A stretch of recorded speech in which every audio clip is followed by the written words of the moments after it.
Ang dalagang ito ay si Yu Tianling, hindi lang maganda kundi isa ring magaling na manlalaro. Sa sandaling ito, sinusubukan ni Tianling ang isang bagong laro na nilikha ni Guzun. Mabilis niyang nalampasan ang mga hadlang at matagumpay na nakarating sa dulo. Lumabas sa screen ang ranggo ng pinakamahusay na miyembro. Nang makita ang nickname na Quail Nestwell, mabilis na tumakbo si Guzun upang hanapin siya. Sa ibaba, natuwa si Yu Tianling nang makita ang koponan ni Guzun na nasa unang ranggo at naghiyawan dahil matagal na siyang may gusto rito. Nang tumakbo si Guzun upang hanapin siya, umalis na si Tianling. Sa ganitong paraan, pinalampas nilang dalawa ang pagkakataong magkita. Paglipat ng eksena kung saan pinalampas ni Guzun ang pagkakataong makapasok sa kumpanyang Gutter sa kabila ng paghikayat ng kanyang mga kaibigan. Naramdaman niyang hindi papayag ang Gutter sa mga bagay na gusto niyang gawin. Sa kumpanyang pinagtatrabahuhan ni Tianling, nagpasya siyang magsumite ng kanyang pagbibitiw sa gitna ng pagtataka ng lahat. Gusto nilang magdaos ng farewell party, ngunit naramdaman niyang mag-aaksaya lang ng oras iyon at dumiretso na lang sa GP upang magproseso. Galit ang EFE at nagmakaawa sa kanya na mag-isip muli. Ngunit nagpasya si Tianling na mag-resign upang bumalik sa eskwela at tapusin ang kanyang thesis para sa pagtatapos. May ingay sa labas. Ang manager ng sales department No Sham ay tinanggal sa trabaho dahil wala silang nailabas na produkto sa loob ng higit sa kalahating taon.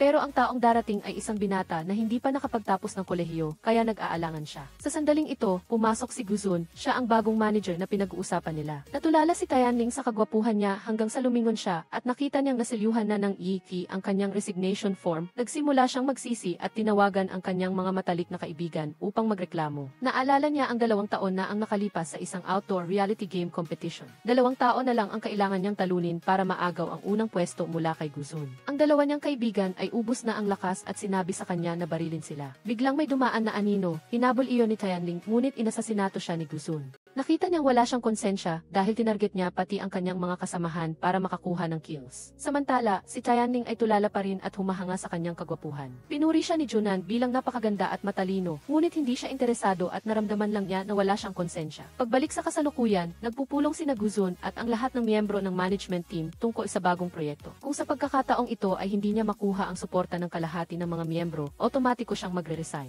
Ang matinding kalaban ni Guzun ay si Boss Jiang, ang taong laging nangunguna sa pag-apruba ng proyekto. Sa gaming CAF, tinawag siyang eksperto ng lahat ng dumating si Tianling. Ngunit sa leaderboard ngayon, ang taong may nickname na Self-Awakening ay walang awang inagaw ang kanyang unang pwesto. Pagkatapos ng sunod-sunod na pag-type, naibalik niya ang kanyang pwesto bilang champion. Nang aalis na sana siya, nakita niyang nandito rin si Guzun. Lumapit si Tianling para makipag-usap, ngunit may suot siyang headset kaya hindi niya ito napansin. Nang makita niyang nalaglag ang coin box niya, yumuko siya para kunin iyon, ngunit nang lumingon siya ay wala na si Guzun. Sa sandaling ito, may nag-text sa kanya na may nickname na School Heartthrob na nag-aanyaya sa kanya na mag-login para maglaro ng magkasama. Tatanggi sana si Tianling ngunit pumayag din sa huli sa kondisyon na mabayaran siya at ang School Heartthrob na iyon ay walang iba kundi si Guzun. Sa simula, hindi siya mahilig maglaro ng mga shooter game, ngunit kapag may Quail Nestwell, automatikong nandyan siya kahit na hindi niya alam kung sino ito. Agad na nakatanggap si Tianling ng abiso sa paglilipat ng pera mula sa School Heartthrob. Gusto niyang upahan ang 10 oras niya. Nakita niyang maraha si Quail Nestwell ngayon. Nang magtanong, nalaman niyang may heartbreak siya na ikinalungkot ng School Heartthrob. Ngunit nang marinig niya na isa lamang itong one-sided love niya para sa male idol niya, sa wakas ay nakahinga ng maluwag si Guzun, hindi niya alam na siya ang lalaking iyon. Pinayuhan siya ni Guzun na maging isang ladylike na babaeng mo cute at inosente dahil karamihan sa mga straight na lalaki ay gusto ang ganoong uri. Ang kanyang mga kaibigan ay naunawaan ang kanyang layunin na ang Quail Nestwell ay tatanggihan ng taong iyon. Kinabukasan, nagkita silang muli sa bus. Lumapit si Tianling para makipag-usap ngunit walang ganang sumagot lang si Guzun. Pagkatapos, nag-text silang dalawa gamit ang kanilang mga nickname at gusto nilang makita ang litrato ng isa't isa. Ngunit walang sinuman ang nangahas na magpadala ng kanilang totoong litrato. Sa ganitong paraan, palagi silang nagpapalampas ng pagkakataon at nagkakaligtaan. Ngayon ang araw ng pag-aanunsyo ng weekly ranking at ang nasa unang pwesto ay ang pangalang Sleeping Until Self-Awakening ni Tianling. Agad siyang nakatanggap ng mensahe mula sa isang estranghero na may nickname na Fish Listening to the Wind na gustong mag-order ng design na may 10 beses na mas mataas na presyo. Dahil nakalimutan niya ang ilang gamit sa kumpanya, pumunta si Tianling para kunin ang mga ito. Sa pagkakataong ito, nagpasya siyang mag-iwan ng malalim na impresyon kay Guzun at nagbihis ayon sa sinabi ng School Heartthrob. Ngunit malas na naipit ang kanyang buhok sa elevator nang pumasok siya. Nang makita ito, lumapit si Guzun upang tumulong at nalaman niyang nag-resign na siya doon. Sa pag-aakalang nagkaroon siya ng impresyon sa kanya, naglakas loob si Tianling na humiling na makabalik dito upang magtrabaho. Ngunit hindi kailanman nagre-reher ang kumpanya ng dating empleyado at kailangang mag-ulat muna si Sister Ren sa nakatataas na boss. Sa sandaling ito, may bug ang bagong karakter sa laro. Sinusubukan nilang ayusin ito nang dumaan si Guzun at natuklasan ang sanhi. Gayunpaman, hindi pa rin kumbinsido si Boss Jiang at naramdaman niyang nagkataon lang iyon. Tinawagan ni Sister Ren si Tianling para sabihin na hindi pumayag ang mga boss na bumalik siya dahil hindi palengke ang kumpanya. Gayunpaman, nagpa siya pa rin siyang magsumite muli ng aplikasyon. Basta't nagtatrabaho siya sa gusaling ito o kailang kahit saang kumpanya pa. Nang gabing iyon, pinaalalahanan siya ni Yingsu na pumunta sa auditorium para mag-practice mamaya. Tumakbo si Tianling ng masaya at sa pag-aakalang ang sumasayaw ay ang kanyang kaibigan, nagsalita siya ng walang tigil at hinampas ang hita. Hindi niya inaasahan na si Guzun pala iyon na ikinabigla niya. Nang makilala niya na siya ang walang konsensya na tao, 2 taon na ang nakakaraan, umalis siya. Nang gabing iyon, nagkita silang muli sa virtual world. Nang makita niyang umaasa pa rin siya sa male idol na iyon, nagalit siya, binaril ang lahat ng kalaban at nakuha ang unang pwesto sa leaderboard. Kinabukasan, pumunta si Tianling sa recruitment office at nakatanggap ng tawag mula kay Sister Ren. Sinabi ni Boss Jiang na bumalik agad siya sa kumpanya at tataasan ang kanyang sweldo ng 3,000 kumpara sa dati. Sa kanyang pagbabalik, nagpractice siya at si Yingsu ng Lion Dance para makapasa sa physical education exam ng paaralan. Nagkataong nandyan din sina Guzun at Junan. Nagplano siyang maging isang grupo sila ni Guzun at sinabihan si Yingsu na dalhin si Junan. Naalala niya ang hitsura niya ngayon, hindi niya maintindihan kung bakit ang agresibong Tianling na naglaro ng outdoor reality game 2 taon na ang nakakaraan ay nagpapanggap ngayong mahina. Kinabukasan sa kumpanya, dahil alam niyang pupunta si Sister Ren sa Department No Sham para magdala ng mga dokumento, masigasig siyang tumulong. Sa pag-iisip ng taktika ng babaeng mo na sinabi ng school heartthrob, determinado si Tianling na gawin iyon upang makapag-iwan ng impresyon. Ngunit hindi iyon nagustuhan ni Guzun, kaya hindi niya ito sinulyapan at pinauwi siya. Pagkatapos ng 2 hakbang, naramdaman niyang pinigilan siya. Lihim niyang iniisip na pinipigilan siya ni Guzun, ngunit ang totoo, naipit ang strap ng kanyang damit. Pagkatapos ng isang araw na pagtatrabaho hanggang gabi, natapos ang drawing ni Tianling, ngunit pinintasan ito ni Wei Han. Nang gabing iyon, nagpatuloy siyang buuin ang imahe ng karakter, ngunit natigil siya. Nag-text si Tianling sa school heartthrob para humingi ng payo niya. Sa kabilang banda, natuklasan ni Guzun ang pagkakakilanlan ang taong may nickname na Togger na may napakagandang graphics. Siya ay si Wei Han na nagtatrabaho sa kumpanya at kanang kamay ni Jiang Yushi. Si Wei Han ang nagpasimula ng game na may istilong Chowdu noon. Ngunit maaaring dahil sa kapaligiran ng trabaho na hindi nakapagbigay ng pag-unlad kaya ito nabigo. Nang gabing iyon, nagkita silang dalawa at kinausap si Wei Han para kumbinsihin siya. Kung magtatagumpay ang proyekto ni Guzun sa pagkakataong ito, aanyayahan nila si Wei Han na magtrabaho. Sa oras ng tanghalian, nagsimulang magbiro ang grupo. Nang banggitin ang love life ni Guzun, naramdaman ni Xiaobei na hindi pa siya nakikipagrelasyon sa sinumang babae at si Quail Nestwell ang unang babae na napansin niya. Biglang nahack ang mga screen ng grupo at naging itim at iyon ang nilikha ni Guzun. Nang gabing iyon, habang naglalaro si Tianling sa isang aso sa kalye, dumating si Guzun. Agad siyang nagkunwari na mahina at sinabing natatakot siya sa aso. Sa sandaling ito, may mabilis na kotsing dumating, mabilis na niyakap ni Tianling ang aso, at tumakbo din si Guzun, binuhat ang tao at ang aso papasok. Ngunit ang ginawa niya ay hindi para sa kanya, kundi para lang hindi mabangga ang aso. Pagkatapos, kumain sila ni Junan. Hinihikayat ni Junan si Guzun na magkita na sila ng Quail Nestwell dahil matagal na niyang gusto ito. Kung hindi pa, hihintayin niya pa bang sumiklab ang pag-ibig, at nagbiro si Junan na matanda na silang dalawa. Sakto namang nakita niya si Tianling na dumating kaya agad niya itong tinawag para maupo kasama nila. Nagkataon namang may tumawag sa kanya, kaya iniwan niya ang dalawa. Ano man ang sabihin niya, walang pakialam si Guzun, kaya nagdahilan si Tianling para umalis ng maaga. Sa labas, may double star half moon kaya kinuhanan niya ito ng litrato at ipinadala sa school heartthrob. Nang malaman niyang nandito ang Quail Nestwell, tumakbo siya palabas para hanapin ito. Ngunit hindi niya inaasahang siya ang dalagang pinauwi niya kanina. Nang makita si Guzun doon, naghinala si Tianling na siya ang school heartthrob. Akmang lalapit na sana siya nang makatanggap siya ng mensahe na ang double star half moon ay nagtrending kaya nakahinga siya ng maluwag. Kinabukasan sa kumpanya, napili ang drawing ni Tianling. Nag-set up siya at ang school heartthrob ng meeting sa Sabado ng gabi. Dahil dito, hindi sinasadyang umiti si Guzun at napansin ito ni Junan. Nang gabing iyon, nagkita silang muli sa dance practice area. Nang makita ang suot niyang kasuotan ngayon, na parang nagpapatawa, nainis siya. Sa sandaling ito, nadapa si Tianling, ngunit nanatiling malamig ang pakikitungo ni Guzun, kaya nagdahilan siya para umalis. Hindi niya inaasahang nawalan siya ng balanse ng tumayo, kaya umupo siya sa isang timba at dumulas pababa. Nang makita ito, tumakbo si Guzun para tulungan siya, at hindi nakalimutang sabihan siyang magpatingin sa doktor at pati na rin ang kanyang utak. Kinabukasan, pinuri ng lahat ang drawing ni Tianling. Nag-imbestiga si Huang Jai kung makakakuha ba ng bonus ang kanilang departamento nang dumating si Jiang Yushi para hikayatin ang lahat tungkol sa proyekto. Sa pagkakataong ito, hindi sila dapat maunahan ng Department No Sham. Dumating na ang araw ng pagsumite ng proyekto at sunod-sunod na iniharap ng dalawang panig ang kanilang mga ulat. Dahil sa sinabi ng Quail Nestwell habang naglalaro, nakaisip si Guzun ng ideya para sa proyekto at matagumpay itong napili. Pagkatapos ng meeting, nagsumite rin si Wei Han ng kanyang resignation letter kay Jiang Yushi. Lumipat din sina Guzun at ang lahat ng nasa Department No Sham sa kanilang bagong office. Nang gabing iyon, nagdiwang ang buong team sa pagbabalik ni Tianling sa trabaho. Dumating din ang team ni Guzun at inanyayahan silang sumalo sa pagkain. Nag-umpisa na naman ang pag-uusap ng dalawa sa virtual world. Ipinagmamalaki ng Quail Nest World na kumakain siya kasama ang mga bago niyang kasamahan habang si Tianling ay laging may hawak na telepono. Nagsimula siyang maghinala na siya ang Quail Nest World at nag-imbestiga. Ngunit natakot si Tianling na isipin ni Guzun na puro na lang siya pagpatay kaya hindi siya nagsabi ng totoo. Pagkatapos, nang marinig niyang sinabi ng Quail Nest World na magka-opisina sila ng male idol niya, nagselos siya at hindi na kinausap pa. Nang makita niyang tumayo si Guzun, agad siyang sumunod at humingi ng lift pa uwi. Gusto ni Tianling na makipag-usap ngunit pinigilan siya nito. Sinabing kung wala siyang masabi, manahimik na lang siya. Kinabukasan, nagtanong si Luo Tuo tungkol sa progress ni Guzun at Quail Nest World. Nag-text agad siya sa kanya at inanyayahan siyang pumunta sa kainan na kinakainan niya, ngunit tumanggi ito. Sa bisperas ng bagong taon, nakita na naman ni Tianling si Guzun doon. Nakita niyang nagpadala ang Quail Nest World ng larawan niya, kaya nahulaan niyang nandito siya at tumakbo para hanapin ito, ngunit muli silang nagkakaligtaan. Alam ni Luo Tuo na nandito ang Quail Nest World at sinabihan si Guzun na tawagin siya. Ngunit hindi niya inamin na gusto niya ito, kaya hindi niya ito tinawag. Kinabukasan ang araw ng Leon Dance Competition, ngunit nakasuot pa rin si Tianling ng princess dress. Pinaalalahanan siya ng guro at nagbanta na kung babagsak siya ulit, kailangan niyang ulitin ang klase at hindi na makakakuha ng re-exam. Nagsimulang magdahilan si Tianling upang tulungan siya ni Guzun na buhatin ang ulo ng leon. Habang nagko-compete, bigla siyang hindi nagpalit ng direksyon, umikot-ikot at tumakbo palabas. Pagkatapos, tumakbo siyang yakap ang binti ni Guzun na ikinainis niya.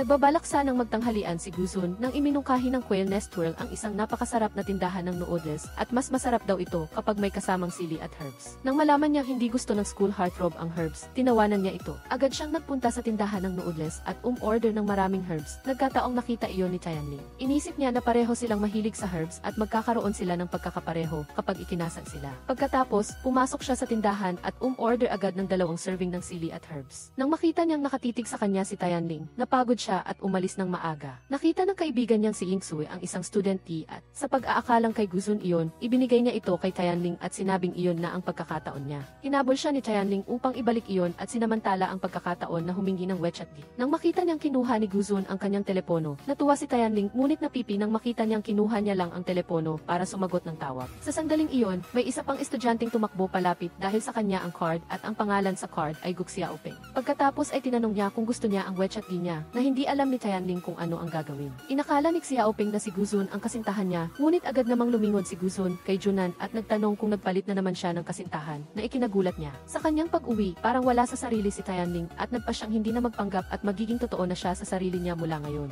Kinabukasan, nagbigay siya ng bagong ideya para sa kanyang design na may temang Chino, ngunit agad itong tinanggihan ng bagong specialist. Nagkataon na nakilala niya si Wei Han. Pinuri niya ang drawing ni Tianling at inalok siyang sumubok sa Department No Sham. Nagsimula siyang magdisenyo para sa bagong karakter ni Guzun, ngunit nakita ito ng team leader na si Is. Mula sa malayo, ninakaw niya ang ideya ni Tianling at ipinadala ito kay Guzun ng mas maaga. Nang ipadala na niya, nawalan siya ng internet connection kaya kinopya niya na lang at dinala sa office niya. Ngunit tapos na ang oras at naipadala na ang aplikasyon ng nauna, kaya siya ay tinanggihan. Ang dalagang ito ay si Yu Tianling, hindi lang maganda kundi isa ring magaling na manlalaro. Sa sandaling ito, sinusubukan ni Tianling ang isang bagong laro na nilikha ni Guzun. Mabilis niyang nalampasan ang mga hadlang at matagumpay na nakarating sa dulo. Lumabas sa screen ang ranggo ng pinakamahusay na miyembro. Nang makita ang nickname na Quail Nest World, mabilis na tumakbo si Guzun upang hanapin siya. Sa ibaba, natuwa si Yu Tianling nang makita ang team ni Guzun na nasa unang ranggo at naghiyawan dahil matagal na siyang may gusto rito. Nang tumakbo si Guzun upang hanapin siya, umalis na si Tianling. Sa ganitong paraan, pinalampas nilang dalawa ang pagkakataong magkita. Ang mga bagay na gusto kong gawin ay hindi papayag ang water. Sa kumpanyang pinagtatrabahuhan ni Tianling, nagpasya siyang magsumite ng kanyang pagbibitiw sa gitna ng pagtataka ng lahat. Gusto nilang magdaos ng farewell party, ngunit naramdaman niyang mag-aaksaya lang ng oras iyon at dumiretso na lang sa GP upang magproseso. Galit ang EC at nagmakaawa sa kanya na mag-isip muli. Ngunit nagpasya si Tianling na mag-resign upang bumalik sa eskwela at tapusin ang kanyang thesis para sa pagtatapos. May ingay sa labas. Ang manager ng sales department No Sham ay tinanggal sa trabaho dahil wala silang nailabas na produkto sa loob ng higit sa kalahating taon. Pero ang taong darating ay isang binata na hindi pa nakapagtapos ng kolehiyo, kaya nag-aalangan siya. Pumasok si Guksun sa sandaling iyon at siya ang bagong hepe ng departamento na binanggit nila. Natulala si Qianling sa kagwapuhan niya hanggang sa paglingon niya ay naisara na ni Jiang Yishi ang pag-a-approve sa kanyang resignation form. Nagsimula siyang magsisi at tinawagan ang kanyang matatalik na kaibigan para magreklamo. Naalala Naalala niya ang 2 taon na nakalipas sa isang outdoor survival competition. Kailangan lang niyang patumbahin ang dalawa pa para maagaw ang unang pwesto kay Guksun. Sabi ng dalawang kaibigan niyang ubos na ang lakas, barili na lang daw niya sila. Biglang may anino na dumaan at habang hinahabol ito ni Qianling, inasasinato siya ni Guksun. Inisip niya na sobrang kawalang hiyaan nito na pati kasama sa team ay pinatulan para lang makakuha ng life point. Ngunit si Yu Qianling ay tulala pa rin sa kagwapuhan niya. Pinuri siya ni Junan na maganda at matalino, ngunit hindi ito pinansin ni Guksun at inisip na sobra siyang kawalang hiyaan. Sa kasalukuyan, nagpupulong si Guksun at ang lahat ng miyembro ng management board tungkol sa bagong proyekto. Kung hindi niya makukuha ang suporta ng kalahati ng mga miyembro sa pagkakataong ito, kailangan siyang otomatikong magbitiw. Ang mabigat na kalaban ni Guksun ay si Boss Jiang, ang laging nangunguna sa pag-a-approve ng mga proyekto. Sa Gaming Caf, nang makita nila si Yu Qianling, tinawag nila siyang eksperto. Ngunit sa ranking board sa sandaling ito, ang taong may nickname na Sticky Dove Twist ay walang habas na inagaw ang unang pwesto niya. Pagkatapos ng ilang saglit na pagpipindot, naagaw na niya ulit ang kanyang pangunang pwesto. Nang aalis na sana siya, nakita niya na nandito rin pala si Guksun. Lumapit si Qianling para makipag-usap ngunit dahil nakasuot siya ng headset, hindi niya napansin. Nang makita niyang nalaglag ang kahon ng barya niya, yumuko siya para kunin ito, ngunit paglingon ni Qianling ay bigla na itong nawala. Sa sandaling ito, may nagmensahe sa kanya na may nickname na Campus Hunk at inanyayahan siyang maglaro. Tatanggi sana si Qianling ngunit pumayag din sa huli, sa kondisyon na mabayaran siya at ang nickname na Campus Hunk ay si Guksun pala. Hindi niya gusto ang shooter game dati, ngunit kapag kasama niya si Sticky Dove Twist, laging siyang auto-present kahit hindi niya alam kung sino ito. Agad-agad, nakatanggap si Yu Qianling ng abiso ng fund transfer mula kay Campus Hunk at nais nitong upahan ang 10 oras niya. Nang makita niya na Sticky Dove Twist ay agresibo at marahas ngayon, nagtanong siya at nalaman na broken-hearted pala ito, na ikinalungkot ni Campus Hunk. Ngunit nang marinig niyang unrequited love lang pala para sa campus crush niya, sa wakas ay nakahinga ng maluwag si Guksun nang hindi alam na siya pala ang lalaking tinutukoy nito. Pinayuhan ni Guksun na maging sweet at innocent girl siya dahil iyon daw ang gusto ng karamihan sa mga straight na lalaki. Naintindihan ng mga kaibigan niya ang intensyon niya na magpapares-reject si Sticky Dove Twist sa lalaking iyon. Kinabukasan, nagkita silang muli sa bus. Lumapit si Yu Qianling para makipag-usap ngunit walang ganang sumagot lang si Guksun. Pagkatapos noon, nag-chat ulit sila gamit ang nickname at gustong makita ang larawan ng isa-ki-isa, ngunit walang naglakas loob na magpadala ng totoong larawan nila. Sa ganoong paraan, palagi silang nagkikita ngunit hindi nagtatagpo. Ngayon ang araw ng pag-aanunsyo ng weekly ranking at ang nangunguna ay ang pangalang Sticky Dove Twist ni Yu Qianling. Agad siyang nakatanggap ng mensahe mula sa isang estranghero na may nickname na Wind Listening Fish na gustong magpa-drawing sa 10 beses na mas mataas na presyo at dahil may naiwan siyang gamit sa kumpanya, kinuha niya ito. Sa pagkakataong ito, nagpa siya siyang mag-iwan ng malalim na impresyon kay Guksun at nagbihis ayon sa sinabi ni Campus Hunk, ngunit malas pa, pagpasok niya sa elevator ay naipit ang buhok niya roon. Nang makita ito, lumapit si Guksun para tulungan siya at nalaman niyang nag-resign na siya rito. Sa pag-aakalang nagka-interes siya rito, buong tapang na humingi si Yu Qianling na makabalik sa trabaho rito. Ngunit dati pa man ay hindi na muling tumatanggap ang kumpanya ng dating empleyado at kailangang mag-report muna ni Jiang Yishi sa nakatataas na pinuno. Sa sandaling ito, nagka-error ang bagong karakter sa game. Naghahanap sila ng paraan para ayusin ito nang dumaan si Guksun at natuklasan ang sanhi. Gayunpaman, hindi pa rin kumbinsido si Boss Jiang at inisip niyang nagkataon lang iyon. Tumawag si Jiang Yishi kay Yu Qianling at sinabing hindi pumayag ang mga boss na bumalik siya dahil hindi palengke ang kumpanya. Gayunpaman, nagdesisyon pa rin siyang magsumite ulit ng application. Hanggang nagtatrabaho siya sa gusaling ito kahit anong kumpanya ay ayos lang sa kanya. Pinaalalahanan ni Inksu na pumunta siya sa hall mamaya para mag-ensayo. Tumakbo ng masigla si Yu Qianling at sa pag-aakalang ang sumasayaw ay ang kaibigan niya, nagsalita siya ng mahaba at pagkatapos ay hinampas ang hita niya. Hindi niya inasahan na si Guksun pala ito, kaya natigilan siya. Nang makilala niya na siya ang immoral na tao, noong 2 taon na nakalipas, umalis siya. Nang gabing iyon, nagkita silang muli sa virtual world. Nang makita niyang umaasa pa rin siya sa campus crush na iyon, nagalit siya, pinatay lahat ng mga life point at nakuha ang unang pwesto. Kinabukasan, pumunta si Yu Qianling sa recruitment area at nakatanggap muli ng tawag mula kay Jiang Yishi. Sinabi ni Boss Jiang na bumalik na siya kaagad sa kumpanya at tataasan ang sweldo niya ng 3,000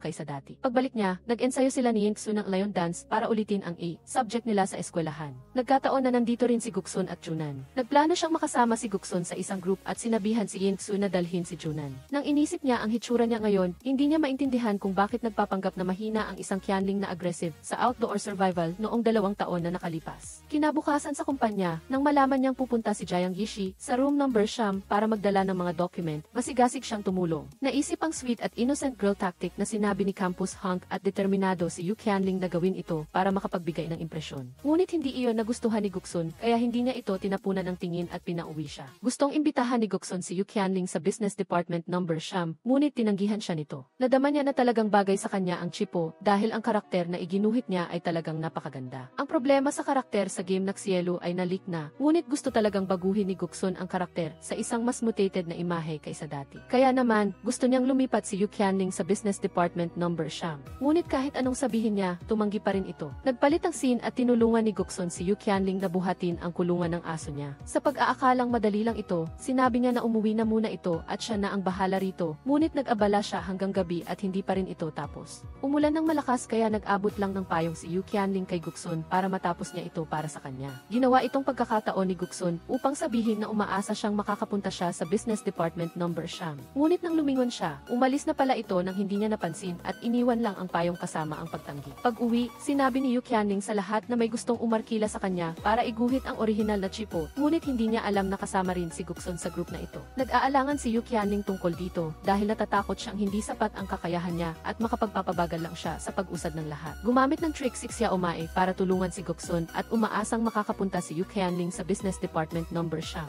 Ngunit sinabi niyang dahil gusto niya si Guksun kaya niya inalam ang tungkol sa Chipo, ihinangaan ni Yu Qianling si Guksun simula nang pumasok ito sa kumpanya niya at gusto niyang gawin ang unang game na Chipo nang makita ito ni Guksun. Hinikayat niya na subukan niya ito. Kahit magtagumpay o maging kabiguan man, isa pa rin itong karanasan sa buhay. Sa isa pang scene, magkasamang nagdiriwang sina Chen Xingyi at Boss Jiang para sa interview nilang dalawa. Nang makita niya na maraming beses siyang natatakot, umasa siyang magpatuloy pa siya at huwag sumuko sa hirap. Nang marinig ito, inakala ni Xingyi na nakita na niya ang resignation letter niya. Nagpalit ang scene at tuwang-tuwa si Guksun habang kumakain ng drumstick ng manok nang malaman niyang si Yu Qianling ay interesado sa Chipo dahil sa kanya. Nang lumabas siya, nakita niya si Yu Qianling na galit dahil dumating na ang delivery niya, ngunit wala naman siya. Pagkatapos mag-check ng TV camera silang dalawa, nalaman nilang nagkamali si Guksun at kinuha niya ang package nito. Dahil na-deliver ang package niya sa maling zone, inakala niya na sa kanya iyon. Pinahanap ni Yu Qianling kay Guksun ang box sa basurahan para ikolekta niya. Para mabayaran ang pinsala, nangako si Guksun na kukunin niya ang kumpletong set para sa kanya, ngunit bilang kapalit, kailangan niyang pag-isipan ulit ang alok niya.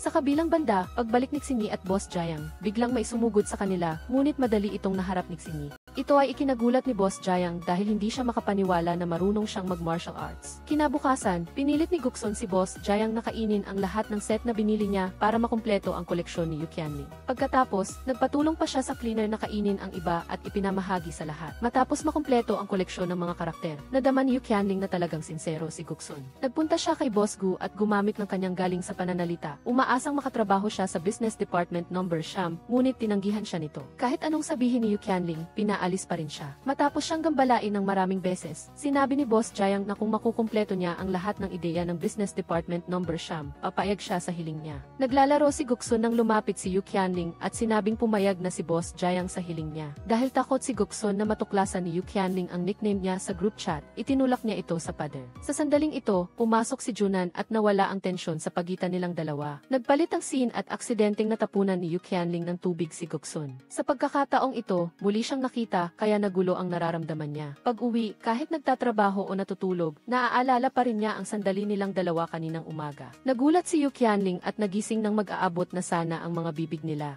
Sa sandaling iyon, nakatanggap siya ng tawag na pumasa na siya sa driving license niya, ngunit nasa ibang probinsya siya ngayon, kaya kailangan niyang umuwi para kunin iyon. Pag-uwi niya sa kanyang bayan, tinanong siya ng kanyang childhood ni Ibor kung may boyfriend na siya at kung ang lalaking iyon ba ang gusto niya. Agad niyang ikinuwento ito sa lahat ng miyembro ng group na inakala ni Guksun na may umamin na ng pag-ibig sa kanya. Nang malaman niyang magkalapit sila noon, inisip niya na magkaibigan sila mula pagkabata. Dahil sa takot na agawin siya nito, sinabi ni Guksun na kung magtatanong ang lalaking iyon, sabihin niya na may boyfriend na siya. Sa emergency situation, tatawagan niya ito at magpapanggap na boyfriend niya. Katatapos lang magsalita, tinanong na siya ni Tangxin tungkol sa bagay na ito. Dahil dito, nahiya si Yu Qianling sa pagsagot at si Guksun naman ay labis na nag-alala. Sa pag-aakalang gustong umuwi ni Yu Qianling kasama siya, nagplano si Guksun na puntahan siya, ngunit hindi naman niya alam kung nasaan ang bahay nito. Inanyayahan ni Guksun si Junan na maglaro sa bahay, ngunit wala siyang gana. Nag-usap silang dalawa tungkol kay Tangxin at inisip nilang hindi siya decent na tao. Nag-text siya para iayain si Yu Qianling na lumabas, ngunit sinabi nito na kumakain siya kasama ang group ni Tangxin kaya nainis siya. Pagkatapos Pagkatapos, nagpadala si Guksun ng link para suriin kung may crush ba si Tangxin kay Yu Qianling.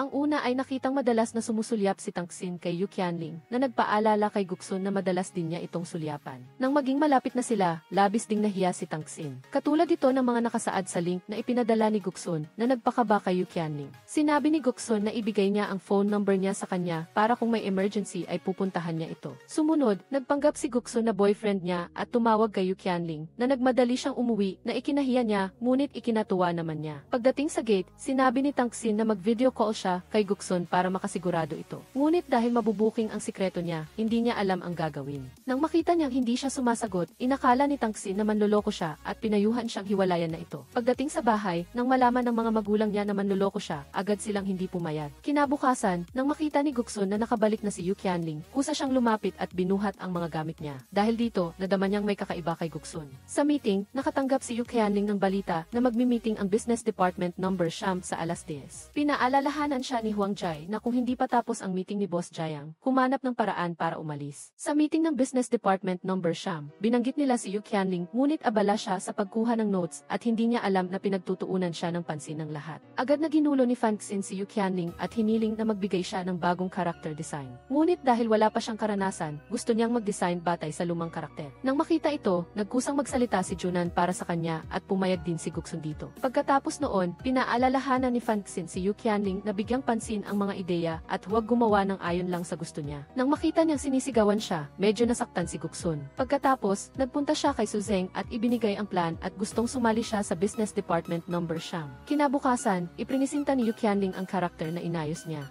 Ngunit agad siyang pinuna ni Tangxin, sinabing hindi sapat ang design niya at gusto niyang ibang tao ang gumawa nito. Dahil hindi niya ito matulungan, sinabi lang ni Guksun na ayusin niya ang design na ito. Sa isa pang scene, pinuntahan ni Su Zeng si Boss Jiang. Gustong pumayag siya na pumunta siya sa Business Department number Siyam. Ngunit ayaw ni Boss Jiang na gumawa siya ng trabahong hindi niya kayang tapusin. Humingi ng isang taong panahon si Su Zeng para maipagpatuloy niya ito, kaya napilitan lang siyang pumayag. Pagkatapos noon, dinala ni Su Zeng ang inayos na plan kay Boss Gu. Gustong maging chief planner siya ng Business Department number Siyam. Nang gabing iyon, nagpadala si Guksun kay Yu Qianling ng listahan ng mga pinuri na character creator kung saan kasama ang pangalan niya. Dahil dito, naaalala niya ang comment niya kaninang umaga at pinanood ang video niya para matuto. Kinabukasan, sinadya ni Boss Jiang na ilipat ang meeting sa umaga para pahirapan si Yu Qianling at hindi makadalo sa meeting sa room number Siyam. Pagdating niya, agad siyang sinita ni Tangxin at hindi man lang pinansin ang dahilan niya. Nagpalit ang scene at pumunta siya sa bookstore para maghanap ng libro tungkol sa character design, ngunit inagaw ito ni Guksun. Pumayag siyang ipahiram ito sa kanya, sa kondisyon na maging driver siya nito. Ngunit ang skill niya sa pagmamaneho na mas mabagal pa sa pagong ay ikinatakot ni Guksun.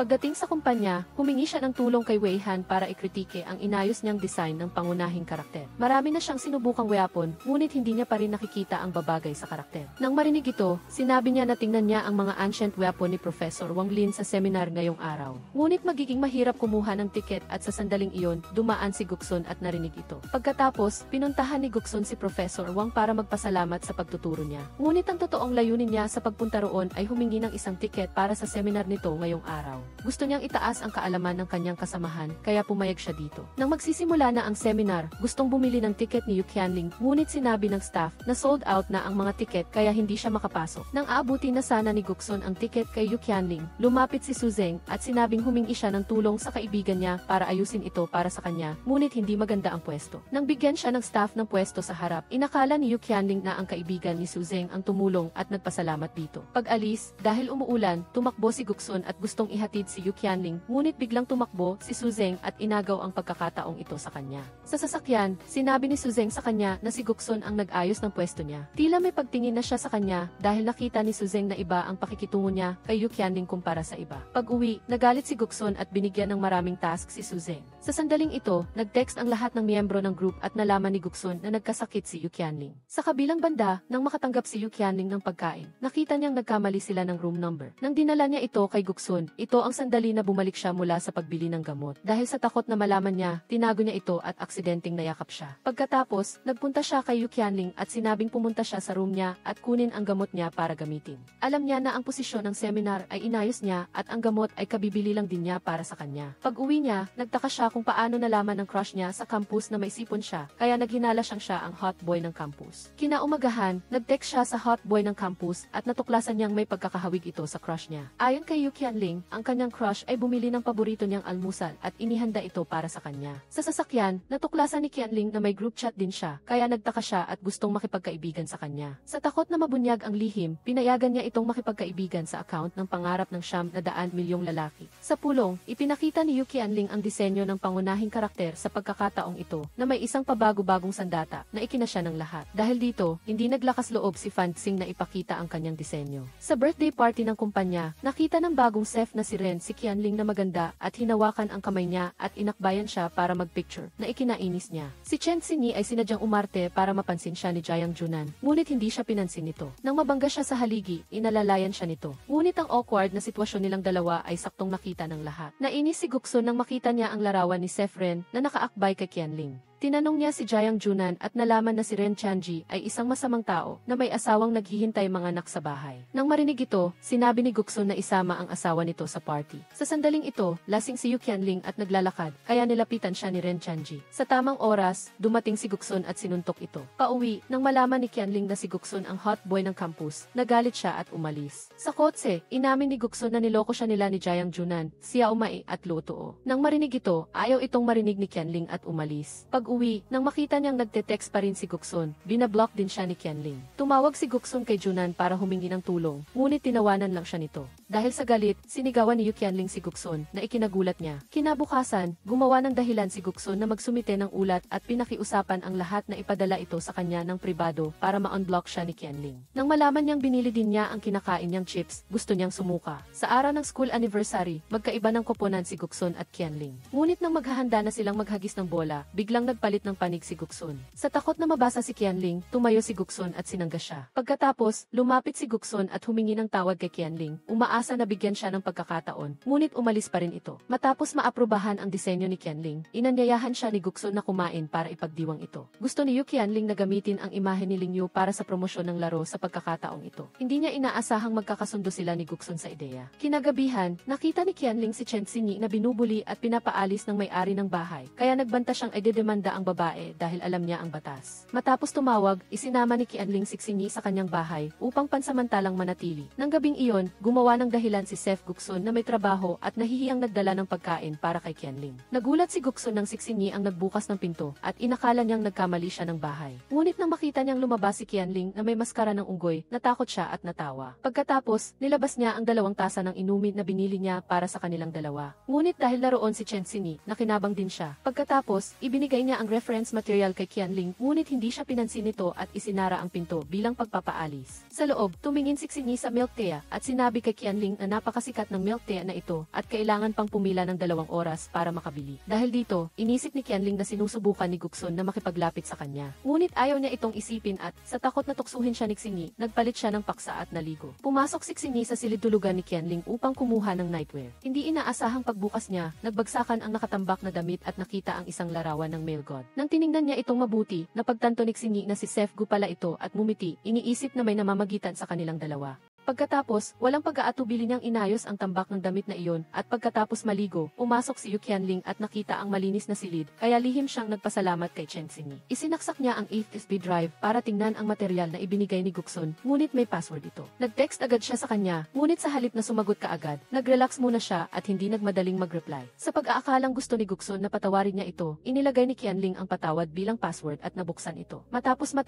upang makaganti, pinalitan din niya ang password at hinayaan si Guksun na manghula. Kinabukasan, tumawag si Jiang Junan at sinabi kay Guksun na mayroon siyang maganda at masamang balita para sa kanya. Ang magandang balita ay sumagot na ang partner na si Ling Yu at interesado. Ang masamang balita ay nalaman na ito ng grupo ni Jiang Yishi kaya gusto nilang mauna sa kanila. Nang marinig ito, agad siyang lumipat at tinawag si Yu Qianling para mag-business trip sa Beijing kasama siya. Si Qianling, na nakarinig din ng balita, ay nag-ayos ng kanyang gamit at umalis. Sinimulan din ni Chen Xinyi ang love team na ito at nag-book ng business class ticket para magkatabi sila. Sa kabilang banda, nagyayabang si Jiang Yishi sa kanyang ginawa. Pagdating nila, nanood si Qianling at Guksun ng performance ni Ling Yu at lihim na nag-isip kung paano siya makukumbinsi na makipagtulungan. Pagkatapos nilang makilala si Ling Yu, ipinakita nilang dalawa ang plano ng pakikipagtulungan sa kanya upang lumikha ng karakter ng Knight Errant at sinabing napakaangkop nito para sa kanya. Ngunit sinabi ni Ling Yu na may nag-contact na sa kanya mula sa kanilang kumpanya at maganda ang saklaw kaya tinanggap na niya. Sa gitna ng mahirap na sitwasyon na ito, saktong natumba at nasugatan ang susunod na kasama ni Ling Yu. Kaya naman, sinamantala ni Guksun ang pagkakataong iyon at nagparehistro bilang assistant ni Ling Yu. Nakapagtataka na maganda ang koordinasyon nilang dalawa kaya nagbukas muli ang kanilang pagkakataon. Pagkatapos, napansin ni Guksun na gamer din si Ling Yu kaya lumapit siya para makipag-team at makipaglaro. Muli silang nakagawa ng magandang impresyon kay Ling Yu nang magkasama silang nanalo.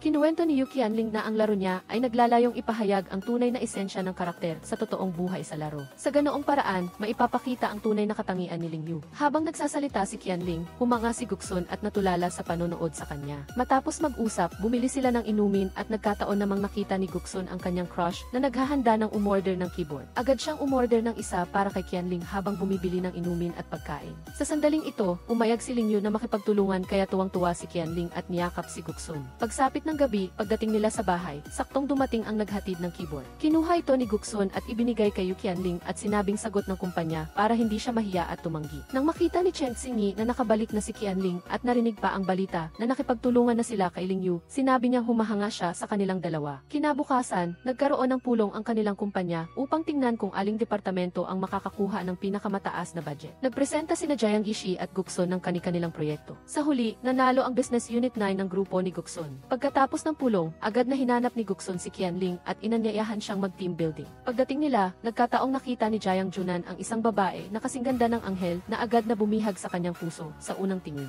Naglalaro ang lahat ngunit hindi magkasama sina Guksun at Yu Qianling sa isang koponan. Pagkatapos maglaro ng ilang sandali at nakita niyang mahina ang koponan ni Qianling, nagpahayag si Guksun ng pagnanais na sumali sa koponan ni Qianling. Sa pagiging magkasama sa isang koponan, ang koponan ni Qianling ay parang nagkaroon ng mga pakpak sa pagkakaroon ni Guksun. Samantala, natalo si Jiang Junan at bago siya bumagsak ay hindi niya nakalimutang kunin ang numero ng babaeng gusto niya. Nang gabing iyon, nagdiwang ang lahat dahil sa pagkapanalo ng departamento. Doon, sinabi ni Chen Xingyi kay Qianling na nakahanap na siya ng kasama sa bahay at malapit na siyang lumipat. Nalungkot ng kaunti si Qianling dahil mayroon siyang napakahusay na taga-ayos at tagalinis. Habang nakaupo, sinabi niya na humahanga siya sa paraan ng pagtatrabaho ng Business Unit 9. Ngunit pinutol siya ni Guksun at sinabing kasama rin si Yu Qianling sa tagumpay na ito.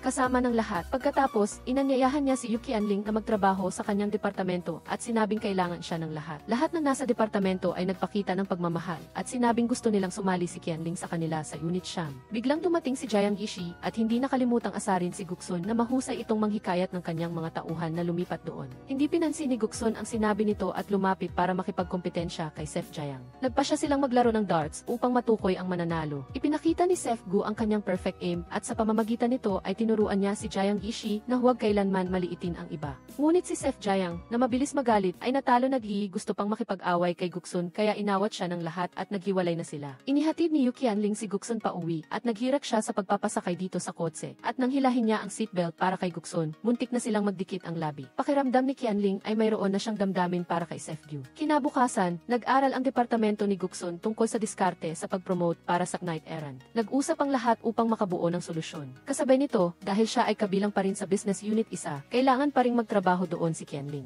Umakyat na sa pagiging team leader si Yu Qianling. Nang makita ni Guksun si Qianling sa elevator, binati niya ito sa kanyang promosyon. Pagdating nilang dalawa sa opisina, saktong may tumakbong ipis at sa takot, tumalon si Qianling at napayakap kay Guksun. Lumabas ang nanay ni Qianling at nagulat na tiningnan ang kanyang anak. Nang ipakilala niya si Guksun bilang kanyang chef, tuwang-tuwa ang nanay ni Qianling at nagpahayag ng pagnanais na magkatuluyan sila ng anak niya. Hindi lang iyon, kinabukasan ay tinawag pa niya si Guksun sa bahay ng anak niya para maglaro. Nagdala siya ng almusal at nagmasahe pa sa nanay ni Qianling, kaya nagustuhan niya ang chef na ito. Bukod pa rito, hindi nahiya si Guksun na makipag-usap, na ikinabigla at ikinataka ni Qianling. Pagkatapos mag-usap, nalaman pa nilang magkaibigan pala sa klase ang nanay niya at ang nanay ni Yu Qianling. Dahil dito, lalo pang lumalim ang pagmamahal ng tita sa pamangkin na nagpahiwatig kay Qianling na parang ampon na siya. Pagkatapos, umuwi na ang nanay ni Qianling upang alagaan ang lolo. Hindi pinalampas ni Guksun ang pagkakataong magpakita ng galante at inihatid inihatid niya ang nanay ni Qianling para magtaksi. Pag-uwi nila, inistorbo na naman ng ipis si Chen Xinyi at Qianling. Agad na hinabol ni Guksun ang ipis para patayin para sa kanila. Binuksan niya ang kabinet at muntikan na namang makita ang larawan niya doon, kaya nagmamadaling isinara ito ni Qianling. Sa huli, nakita at napatay din ni Guksun ang ipis.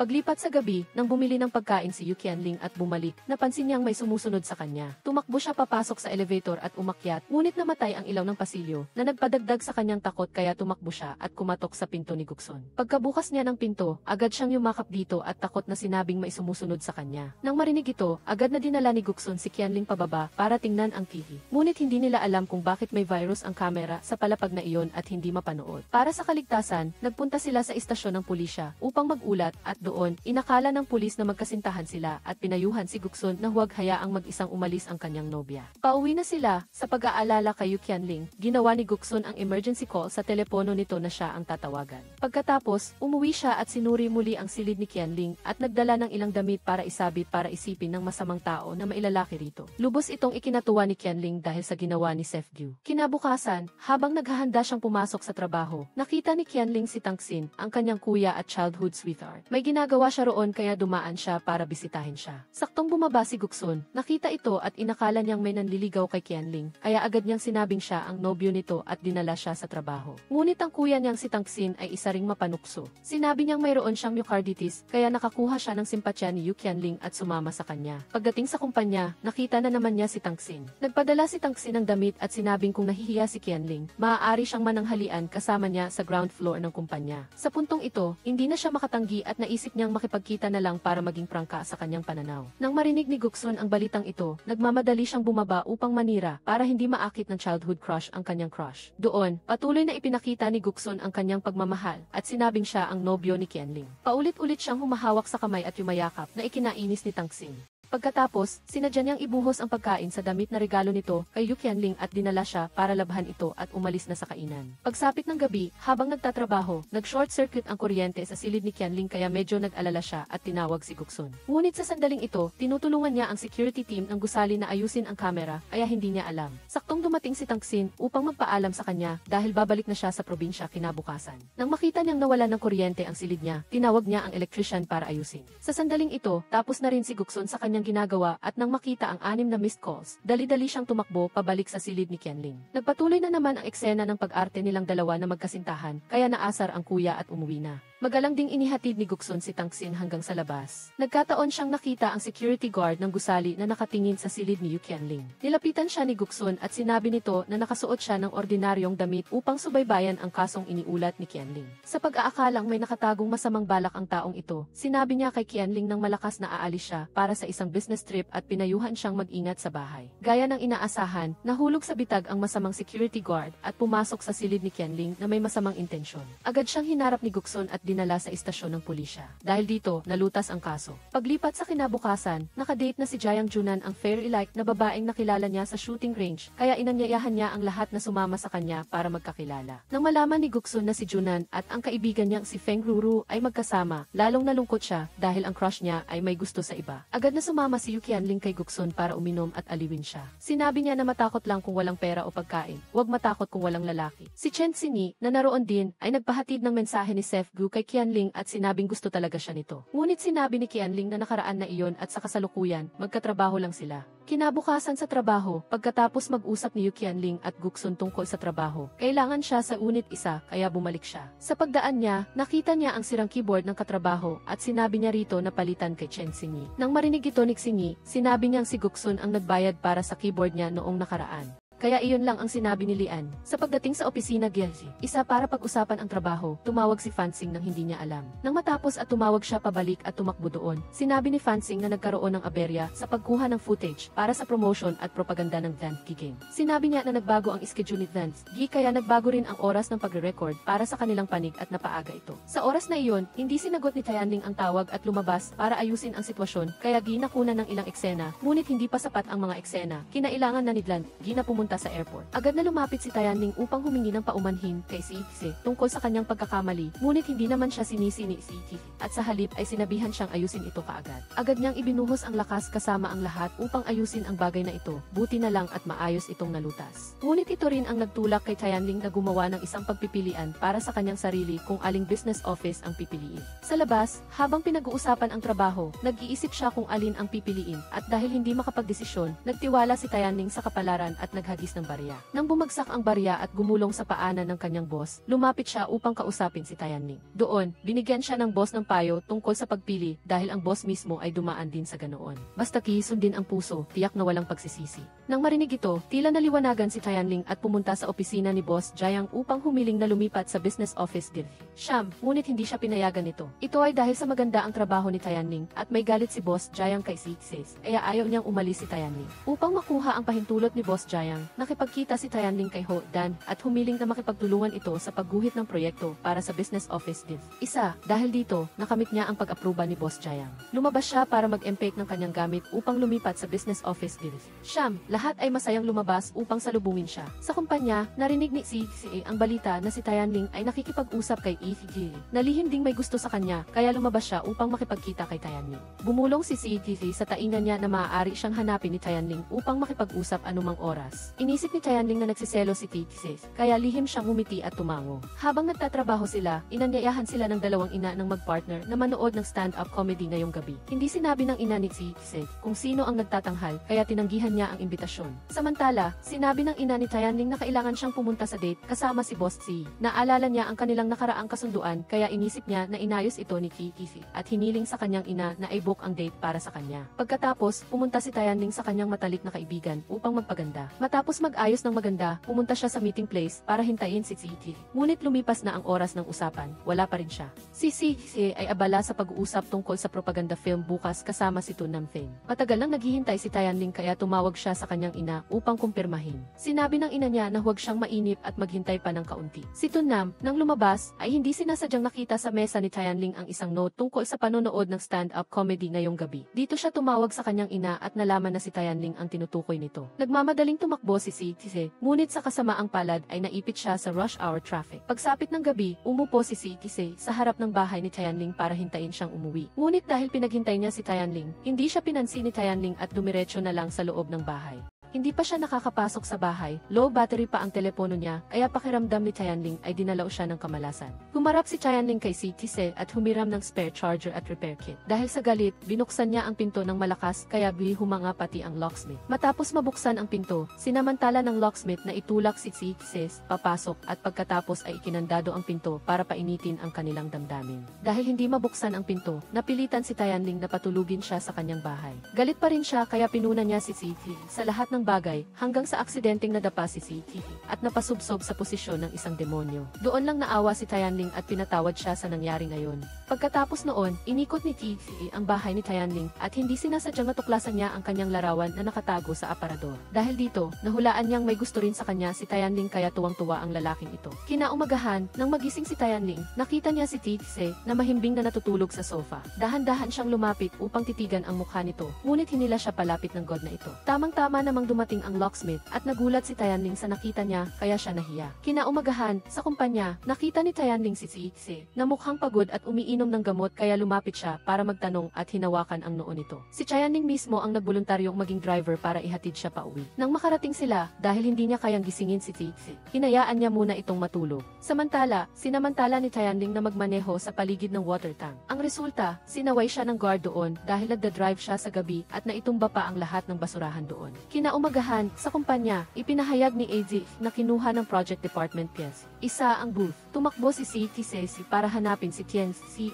Ipinaliwanag ni Boss Stella kay Ixie na siya ang gumagawa ng desisyon sa kumpanya kaya maraming salik ang kailangan niyang isaalang-alang. At saka, ang katapatan ng Chipo A-game ay hindi maapektuhan ng panlabas na salik tulad ng booth. Wala siyang masabi nang marinig iyon. Naging tahimik ang kapaligiran sa business office din. Siyam, Hinikayat ni Tianling ang lahat, iniisip na hindi pa na ilalabas ang promotional video, kaya hindi pa nalalaman kung sino ang mananalo at sino ang matatalo. Sumang-ayon si kay Tianling at naniniwala siyang magtatagumpay sila sa pagkakataong ito. Sa wakas, naipost din ang promotional video, nagtipon ang lahat at sabik na naghintay ng balita. Lahat ay nagbigay ng papuri sa kanila, kaya natuwa ang lahat at nagbunyi sa positibong resulta na ito. Dinala ni Gise ang impormasyong ito kay Boss Stella. Nagulat siya dahil ito ay lumampas sa kanyang inaasahan. Kusang inilabas ni Gise ang promotional video dahil gusto niyang makuha ang booth na iyon. Pagkatapos ng ilang sandali ng pag-uusap, lumabas siya at nagpanggap na malamig, ngunit pagkatapos ay lumingon at sinabi sa lahat na ayusin ang kanilang exhibit booth. Tuwang-tuwa ang grupo at matapang na lumabas para bawiin ang exhibit booth at ipinakita sa kanila ang abiso mula kay Boss Stella na ikinagalit ni Tianzi.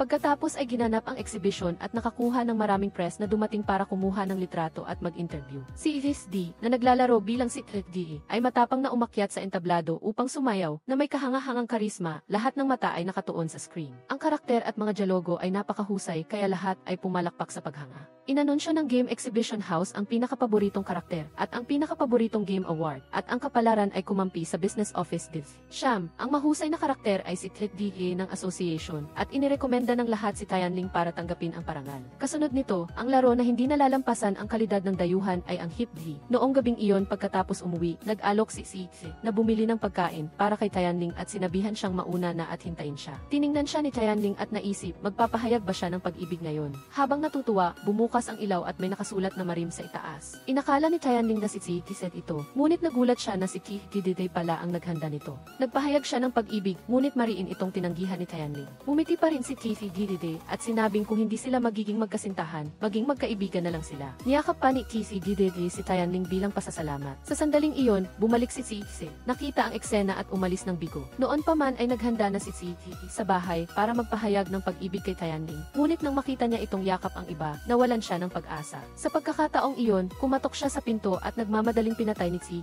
ang Starry SS bago nagbukas ng pinto at pinapasok si Tianling. Kinagabihan, habang umuwi sila, sinabi ni Tse kay Tianling na naghahanda siya ng isang surprise para sa kanya. Sabi niya ay bibili lang siya ng ilang gamit at babalik maya-maya at sinabihan si Tianling na umakyat na sa kwarto. Sinunod niya ito at natuwa dahil baka sa pagkakataong ito ay magpahayag na siya ng pag-ibig. Sa sandaling ito, tumawag ang katrabaho niya para ipaalam kay Tse na may masamang balita. Tumawag siya pabalik kay Tianling at nagpaalam na magkikita na lang sila mamaya dahil may bigla ang kailangan na ikinadismaya ni Tianling. Pumunta si Ise sa kumpanya para makita si Stella at sinabi nito sa kanya na gustong idemanda ng Wixin seksyon sa hip at ang mahalagang seashell prop na ginamit niya ay kinopya ang mahalagang setting sa laro na malapit na nilang ilabas. Tiniyak ni Ise na ang hip D ay walang kinopya. Magkasabay na ilalabas ang laro ng lahat at ang Wixin. Sa paninira nila, naisip ni Tse na siguradong masamang kompetisyon ito. Pagkatapos noon, bumalik si Tse kay Tianling na may malungkot na kalooban. Alam niya na hindi pa nakakahanap ng solusyon si Tse, kaya sinubukan niyang palakasin ang loob niya. Pinayuko ni Tianling si Tse, pagkatapos ay dahan-dahan niya itong niyakap. Nang makita ito ni Tse, yumakap din siya kay Tianling ng puno ng pagmamahal. Pagkatapos, magkasama silang umupo upang tingnan ang character design ni Tse. Sinabi niya kay Tianling na ito ang nilikha nilang mag-ama. Nakita niya na napakasimple lang ng bagay na ito, kailangan lang humingi ng tulong sa ama ni Tse para maging saksi at tiyak na magiging maayos ang lahat. Sa puntong ito, nalungkot si Tse at sinabi kay Tianling na matagal nang namatay ang kanyang ama. Tiningnan nilang dalawa ang balita at natuklasan na ang naglipat ng copyright ay ang kanyang ama. Tila pag-aari na ito ng Wixin. Hinala ni Tse na peke lang ito. Tiningnan ng matagal ni Tianling ang kontrata, ngunit wala siyang makitang palatandaan na peke ito. Nag-text si Tse na kailangan niyang umuwi at sinabihan siyang huwag mag-alala dahil siya na ang bahala sa lahat. Nagtanong si Tianling sa guard tungkol sa may-ari ng bahay, 402 noong tanghali, ngunit nakita raw niya itong nag-impact ng kanyang mga gamit at umalis na may magulong kalooban. Nag-aalalang nag-text si Tianling kay Tse. Pagdating niya sa kwarto, natatakot siya dahil hindi niya alam kung ano na ang nangyayari kay Tse. Tinawagan niya si Tse at sinabi nito na normal lang na umuwi si Tse sa probinsya ng ilang araw kapag may nangyari. Ngunit sa pagkakataong ito ay hindi raw tulad ng dati dahil pinutol ni Tse ang lahat ng komunikasyon sa lahat, kaya baka may ginagawa itong katangahan. Humingi si Tianling ng address pagkatapos ay dali-daling pumunta upang hanapin si Tse. Pagkakita sa likod nito ay inulan niya ito ng mura. Siya pa naman ang pilyar ng grupo tapos bigla na lang siyang umalis. Walang sabi-sabi, biglang inalis ni Tse ang headset niya dahil wala siyang narinig sa sinabi ni Tianling. Nagalit si Tianling at tumalikod para umalis. Tumakbo si Tse para pigilan siya at sinumbatan siya ni Tianling. Hindi raw niya inasahan na magdamag siyang sumakay ng tren para lang makita si Tse. Tapos ganito pa ito kamakasarili. Ipinaliwanag ni CTA na dahil sa sobrang pagmamadali niyang lumabas, hindi niya nadala ang charger, kaya namatay ang phone niya magdamag. Sa sandaling ito, sinabi niya na palagi siyang nag-iisip tungkol kay Tianling. Pinili ng bida na magpahayag ng pag-ibig sa gitna ng matinding sitwasyon. Sa totoo lang, gusto niyang mag-organisa ng isang perpektong confession na may kasamang maraming starlight noon, ngunit nakaligtaan niya ang pagkakataong iyon. Ngayon, muli siyang nagpahayag na gusto niya si Tianling, kaya napatayo si Tianling ng tulala. Nagbiro siya at pinuri ang tawa ni Tianling na napakaganda, na ikinatuwa niya. Nang aakalain nilang maghahalikan na, may dalawang bata na pumigil sa kanila. Pagkatapos, pumunta silang dalawa sa lumang studio ng tatay niya, ngunit wala silang nakitang anumang bakas. Naghahanap silang dalawa kay Defi para makita si Tito Gu dahil dati siyang kasama sa trabaho ng tatay ni Titi. Tuwang-tuwa si Tito Gu nang makita silang dalawa, ngunit nang mabanggit ang Chipoy. Nagbago ang kanyang ekspresyon at pinayuhan niya si Sisi na huwag sundan ang mga maling yapak ng kanyang ama. Sa pagbabalik sa hotel, natuwa si Tianling dahil sinabi ng kawani na isa na lang ang natitirang kwarto. Ngunit nang mag-update ang system, sinabi ng kawani na mayroon pa silang dalawang bakanting kwarto. Sinabi ni Sisi kay Tianling na ayusin muna ang gamit nito pagkatapos ay dumaan sa kwarto niya para magtrabaho. Nakita ito ni Tianling kaya nagsipilyo siya at nagmumog ng maigi. Naalala niya ang eksena ng halikan kaya naglagay pa siya ng kaunting lipstick para maging kaakit-akit. Pagkatapos noon, pumunta siya sa kwarto ni Sisi na hindi maalis ang tingin sa kanya. Nagsimula silang magtrabaho. Sa paghahanap nila, nakakita sila ng isang agreement document na nangangailangan ng password. Tinipan niya ang 1,772. Inakala ni Tianling na ito ang taon ng kapanganakan ng kanyang ama. Ngunit ito pala ang unang executable code ng C programming language na inilabas noong 1,772. Pagkatapos mag-click para tingnan ang kasunduan sa paglilipat ng karakter niksyon at ang gumagalaw na seashell prop, totoong ibinenta ito ng kanyang ama. Nalungkot si CT dahil hindi niya inakala na ibebenta ng kanyang ama ang bagay na alaala nilang mag-ama. Itinuro ni Tianling ang icon sa screen at sinabi ni Tse na iyon ang dating game software nilang mag-ama. Nag-click si Tianling upang tingnan at nakita ang maraming mensahe na ipinadala ng kanyang ama. Sa game chat kasama siya, ibinahagi niya ang maraming pangyayari noong mga panahong hiwalay sila ng mag-ina. Nang umalis si Tito Gu, nagpasya siyang ibenta ang lahat ng copyright sa game company na iyon, kasama na ang karakter niksyon at ang seashell. Ang mga lupon ay kinukumbinsi si Stella na ibenta na ang hipda baka malugi sila. Sa sandaling ito, ang team ng mga abogado ng Wixin ay naghihintay na sa ibaba. Nang tatawag na sana si Stella, pumasok siya at ipinakita sa lahat ang ebidensya na nagpapatunay kung sino ang nagmamay-ari ng copyright. Kaya pala, kagabi ay natuklasan ni Tianling na nag-text ang kanyang ama na pagkatapos niyang pumunta sa kumpanya, nalaman niya na hindi siya pinayagan ng kabilang panig na sumali sa proseso ng pagpapaunlad. Sa oras na iyon, pumirma na rin sila ng kasunduan sa pagkansela ng kontrata. Ang mga bagay na ito na ginawa ng ama niya para kay Sisi ay para lang sa kanya. Kaya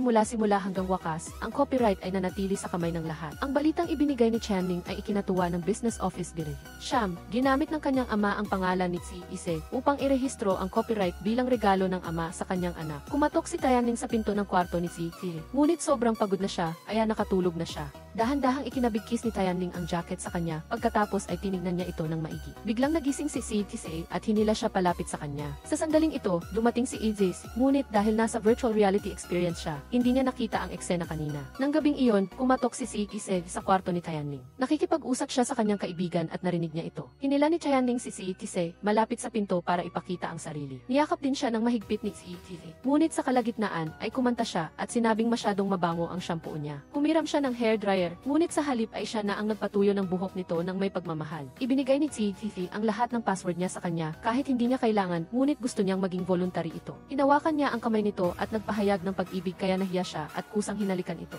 Sige lang sila sa paghahalikan ng puno ng pagmamahal. Nang gabing iyon, nagdaos ng party ang business office. Nang hindi nila makita si Tianling, nagtanong sila. Nalaman nilang nagdiwang siya ng kaarawan ng kaibigan niyang si Hong Tip. Sa sandaling ito, nagdala si Tianling ng birthday cake sa restaurant at nagkataon na nandoon din sila, kaya inanyayahan silang sumalo sa kanila. Nakita ni Hong Tip na marami sila at natatakot siyang baka hindi niya maikakain ang lahat. Ngunit dahil sinabi ni Boss Titi na libre ang lahat, sinabi niyang umorder na sila ng marami. Ipinagmalaki ni Titi na may kasintahan na siya, kaya gusto ng lahat na ibunyag niya kung sino ito. Dahil sa nakita niyang hiya sa mukha ni Tianling, gusto ni Titi na panatilihin itong lihim.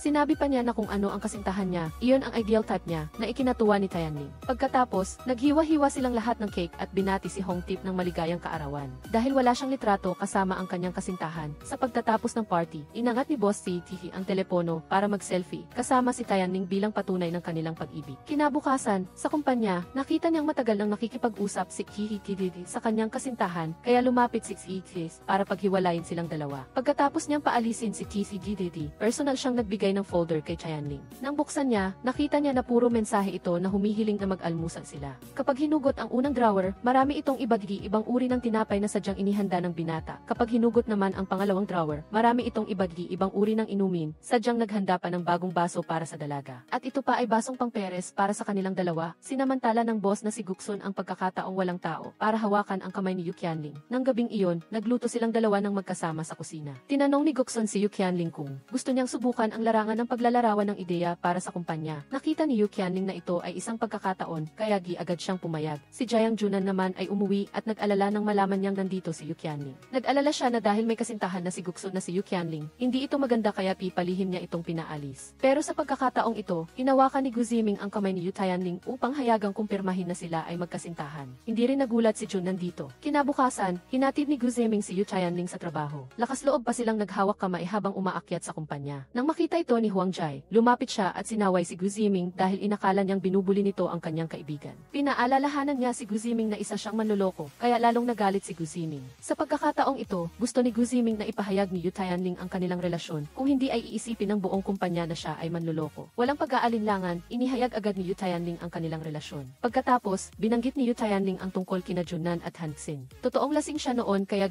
nasabi niya ang mga salita mula sa kaibuturan ng kanyang puso sa lalaki. Maaari ring ituring na gumaan ang pakiramdam dahil natapos na roon ang lihim na pag-ibig. Siguradong tatanggi si Junan. Nang gabing iyon, pumasok si Gu Ziming sa silid upang hanapin si Yu Tianling. Nang makita ang bagong biling pangtulog ni Yu Tianling, nagsimula siyang mag-isip ng masama at lumunok siya. Nang bumaba siya upang bumili ng tubig, sinubukan ni Yu Tianling ang bagong pambihirang damit pantulog sa itaas. Habang tinitingnan niya ang sarili sa salamin, tumawag si Fan Xin at humiling kay Yu Tianling na ipadala agad ang file ni Lin Cai dahil nakalimutan niya ang kanyang laptop sa bahay. Nagdaan siya kay Gu Ziming upang manghiram. Nagkataon na dumating ang ina ni Gu Ziming upang bumisita at nakitang may isang babaeng nakasuot ng sexy na damit sa bahay ng kanyang anak. Nagmamadaling isinuot ni Yu Tianling ang isang jacket at sinabing kapitbahay siya ni Gu Ziming. Ngunit kahit hindi na magpakilala, alam na rin ng ginang na si Yu Tianling siya. Hindi niya pinuna ang pagiging lantad ng kanyang damit, bagkus ay pinuri pa ang ganda ng kanyang pangangatawan. Habang nagkakape at nagkukwentuhan ang dalawa, nagtanong ang ginang kung nagpaplano ba silang magpakasal ng maaga. Pagdating ni Gu Ziming, inimbitahan ng kanyang ina si Yu Tianling na manatili para kumain. Pumayag si Yu Tianling at humingi ng pahintulot na magpalit ng damit. Naghintay si Gu Ziming at pinaalalahanan ang kanyang kasintahan na kung magtanong ang kanyang ina, sabihin nilang nagtatrabaho sila sa isang technology company at huwag na huwag babanggitin ang tungkol sa game dahil hindi ito gusto ng kanyang ina. Ngunit nang umuwi si Gu Ziming ay natuklasan na ng kanyang ina ang tungkol sa laro at pinagbawalan pa siyang banggitin ang tungkol sa kanyang ama. Pinagalitan na siya nito noon at galit na umalis. Kinagabihan, ilang araw pagkatapos noon, nag-text si Yu Tianling para kumustahin si Gu Ziming at tanungin kung humupa na ang galit ng kanyang ina, ngunit wala pa ring pagbabago. Abla pa rin si Gu Ziming sa pagtapos ng proyekto kaya sinabi niyang kumain na lang si Yu Tianling muna. Kaya nag-text si Yu Tianling sa ina ni Gu Ziming. Kinaumagahan, kumatok sa pintuan ni Yu Tianling ang ina ni Gu Ziming. Nagkunwari si Yu Tianling na naglalambing, umiyak at sinabing naghiwalay na silang dalawa. Nang tanungin kung bakit, nagdahilan si Yu Tianling na masyadong nakatuon si Gu Ziming sa trabaho at hindi siya pinapansin. Gayunpaman, madaling natuklasan ng ina ni Gu Ziming ang panloloko kaya hindi siya madaling naloko. Humirit siyang aalis kaya niyakap siya ni Yu Tianling at pinakiusapang magbati na silang mag-ina. Sa sandaling iyon, dumating si Gu Ziming at sinabing mayroon siyang mahalagang ipapakita sa ina. Iyon ay ang notebook na sinulat ng kanyang ama noong nabubuhay pa ito tungkol sa isang karakter na tinatawag na Xiaolin na siyang pagsasalaysay tungkol sa sarili ng ama. Nakasulat doon ang lahat ng mga pagsisisi at paghingi ng tawad dahil mahal na mahal talaga niya ang kanyang pamilya. Labis na umiyak ang kanyang ina noon dahil sa takot na baka maging katulad siya ng kanyang ama na magpapakahirap sa trabaho hanggang sa mamatay at maiwan siyang mag-isa na magpapalaki sa anak. Nangako si Gu Ziming na hindi niya hahayaang mangyari iyon at mamumuhay siya ng maayos upang alagaan ang dalawang babaeng mahal niya. Ngunit hindi pa rin pumayag ang kanyang ina kaya umalis. Paglipat tagpo sa basement parking ng kumpanya, habang magkaakbay silang dalawa pa uwi, nakita nila si Suze. Hindi naman siya pala tanong kaya magiliw siyang bumati at nag-congratulate sa dalawa. Nagpatuloy sila sa paglalakad at nakita naman nila ang tatlong kasamahan sa trabaho na nagtatago at naninilip. Nagkunwari ang dalawang bida na tanungin kung ano ang ginagawa nila doon. Binanggit nila ang dalawang peres na naglilihim sa opisina. Una, sina Jiang Junan at Chen Xingyi dahil nakita raw nila ang dalawa na may ginagawa sa conference room. Nang tanungin kung sino ang pangalawang peres, walang iba kundi sina Guksun at Yu Qianling. Akala nila na walang nakakita sa kanilang dalawa na naglilihim at naglalambingan, ngunit nakita ni Wei Han ang dalawang naghahalikan ng may dila bago niya isinuot ang kanyang EE glasses. Nakita ni Fan Xin na naghawak kamay ang dalawa habang nagtitimpla ng kape, habang nakita naman ni Yinjun na nagyakapan sila bago pumasok sa trabaho. Nang umalis ang tatlong iyon, lakas loob na binigyan ni Nanzeng ng halik ang bida sa publiko. Pagkatapos, direktang tinanong ni Gu Ziming ang direktor Zhang ng Walter tungkol sa pagkuha ng kumpanya ng Xilu at kung ano ang susunod nilang gagawin. Sinabi niya na sadyang ginawa niya iyon upang makasali si Gu Ziming sa Walter. Nagbigay ng kondisyon si Gu Ziming na kung magtatrabaho siya doon, kailangang bigyan siya ng bahagi ng stock ng game at huwag nang bilhin ang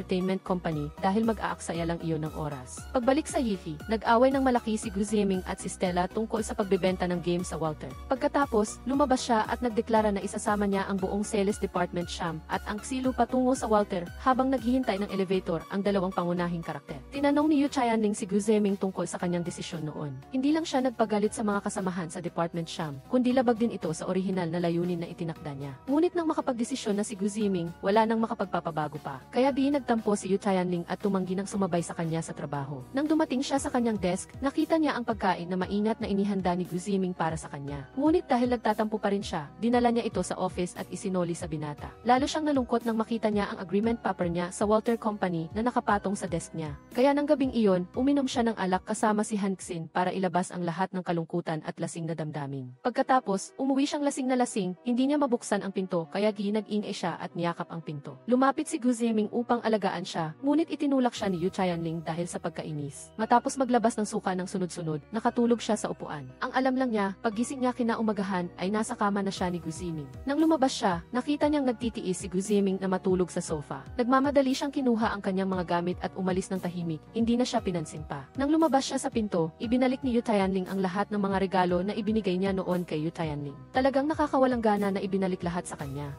Pagkatapos, sa kumpanya, isinumite ni Yu Chayanling ang guhit ni Lindsay na pinagsama sa ilang elemento ng kanluranin, ngunit pakiramdam niya ay hindi na niya ito kayang pagbutihin pa. Alam ni Gu Ziming na mas mataas pa sa ganoon ang kakayahan ni Yu Chayanling, ngunit ayaw lang niyang gawin ito ng maayos. Dahil galit pa rin kay Gu Ziming, tumawag si Yu Chayanling sa restaurant na pinag-iskedyulan niya noon upang magkansela, ngunit sinabi nilang hindi maaari. Dumating si Gu Ziming at inalok siyang kumain doon sa restaurant, ngunit nagsinungaling si Yu Chayanling na kinansela na niya at umiwas sa kanya upang makipaglaro ng game kay Stella. Sa sandaling ito, nalaman ni Yu Chayanling na ang nickname ni Stella ay Empress Dowager. Ipinakilala niya ang sarili niya bilang Twisted Fritters at ang campus heartthrob naman ay walang iba kundi si Gu Ziming. Kaya pala ay matagal na silang magkakilala. Nang gabing iyon, umalis si Yu Chayanling na nagtatampo at tumangging magpahatid kay Gu Ziming at sa halip ay nagpa siyang gumamit ng public bicycle. Pagkatapos, nagpunta si Yu Chayanling sa restaurant at kumain ng mag-isa ng 2 serving para mapawi ang kanyang inis kay Gu Ziming. Dito, nakita niya sina Boss Zhang at Boss Wang na kumakain at nag-uusap tungkol sa isang masamang balak. Kinabukasan, habang nakikipag-usap ang mga kinatawan ng Xilu Company kay Boss Zhang, pumasok si Yu Chayanling. Kinuwestiyon niya ang mga tao sa Xilu kung naabisuhan na ba nila si Stella. Sinabing mapanlin lang ang Boss Zhang na ito, ngunit tumayo si Gu Ziming at kinuwestiyon siya dahil sa takot na masira ang plano. Nag-away ang dalawa at binanggit ni Gu Ziming ang isang termino sa game na nagpaalala kay Yu Chayanling sa isang taktika sa endgame na hindi dapat ibunyag. Dahil naintindihan ang code na ito, nakipaglaro na si Yu Chayanling sa script ni Gu Ziming.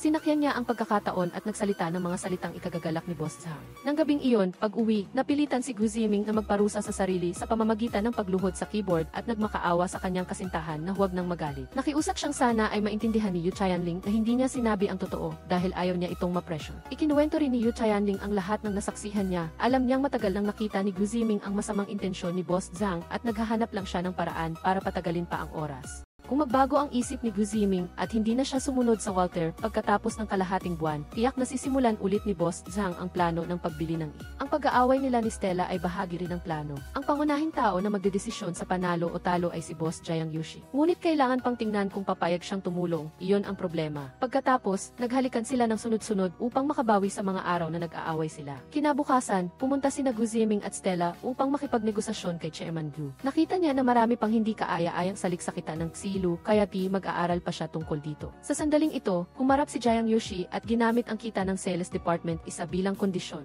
Kung hindi pa rin sapat, gagamitin niya ang porsyento ng kabuuang kita ng proyekto upang makipagnegosasyon kay Chairman Lee. Dahil mukhang mapagkakatiwalaan, pumayag si Chairman Lee sa kasunduan. Pagkatapos nito, lalong naging malapit ang pagkakaibigan ni Gu Ziming at Jiang Yushi. Samantala, dahil sa ilang issue, inilipat si Hanxin sa project department isa. Nang magtanong si Yu Chayanling, nalaman niyang abalang-abala si Gu Ziming at Chunnan sa paghahanap ng investment source para sa bagong proyekto. Kung matutulungan niya silang makahanap ng ebidensya na nagtutulungan sina Boss Zhang at Boss Wang, maaari maaari nilang ibunyag ang masamang balak. Sa kanilang pag-aaral, napansin nilang ang mga importanteng bagay ay karaniwang ipinagkakatiwala sa pinagkakatiwalaang tao, ang Driver Z. Pagkatapos, palihim na hinintay ng dalawang dalaga si Driver Z sa parking lot at nag-arte na sinasabing ginamit ni Boss Wang ang pangalan niya para magrehistro ng isang kumpanya. Ang layunin ay lapitan at kunin ang mahahalagang ebidensya mula sa driver na iyon. Pagkatapos, may tumawag kay Gu Ziming na nagsabing nagtaksil si Aim Izhao at ibinenta ang lahat ng shares sa Walter. Hawak na ng Walter ang mas maraming shares kaysa sa kanila, kaya nagmamadaling naghanap ang grupo ng bagong investor. Pagkatapos ng ilang sandali, nakita rin ni Gu Ziming si Amy Iluksin na matalik na kaibigan ng kanyang yumaong ama. Pagkatapos, nagkaroon sila ng pagpupulong at talakayan kasama ang bagong investor.